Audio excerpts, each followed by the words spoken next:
యాషువా Messiah నామంలో అందరికీ shalom అండి. ఈ ఉదయకాల సమయంలో మీ అందరిని కలుసుకోవడం చాలా సంతోషం. అయితే ఈ మాటలు వింటున్న ప్రతి ఒక్కరిని కూడా పరమ తండ్రి వారు దీవించి ఆశీర్వదించునుగాక. ఈ సమయంలో అపోస్తుల కాలంలో ఉన్నటువంటి 12 మంది అపోస్తులు కూడా మరి సువార్త నిమిత్తము, ఆయన సేవ నిమిత్తము, ఆ సువార్తను సకల జనులకు ఉచితముగా బోధించే విషయంలో వారు ఎలాగ శ్రమ పొందారో, వారు ఎలాంటి బాధలను అనుభవించారో మనందరికీ తెలుసు. ఈరోజు సువార్త అనేది ఎలాగైపోయిందంటే, ఒక ధనాపేక్షను ఆశించటం, లేకపోతే డబ్బును ఆశించి సువార్త చేయడం, ఒక హోదాని ఆశించి సువార్త చేయడం జరుగుతుంది. అయితే మిద్దిల్లో, మేడల్లో, కారుల్లో, బంగ్లాలు వీటిల్లో తిరుగుతున్నారు. కానీ మరి సువార్త అనేది ఎలా చేయాలి, ఏ విధంగా చేయాలి, అసలు ఆయన కోసం ఏం చేస్తున్నాం మనం అనేది ఆలోచన చేయాలి. చాలామంది సువార్త అనేది ఒక టేక్ ఈజీగా తీసుకుంటున్నారు. సువార్త అనేది ప్రాణాలు తెగించి చేసేది సువార్త.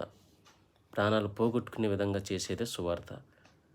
మనం చూస్తే ఈ 12 మంది అపోస్తుల్లో మొట్టమొదటి వ్యక్తి గురించి నేను ఈరోజు చెప్తాను. అతని పేరు పేతురు. అతన్ని సీమోన్ అని కూడా పిలుస్తారు. యెషువా మెస్సియా వారు అతనికి ఇచ్చినటువంటి బిరుదు ఏంటంటే కేఫా లాంటివాడు, అంటే రాయి లాంటివాడు అని అర్థం ఇచ్చాడు. అంటే నా బండ మీద నీవు నా సంఘాన్ని నువ్వు కట్టు అని.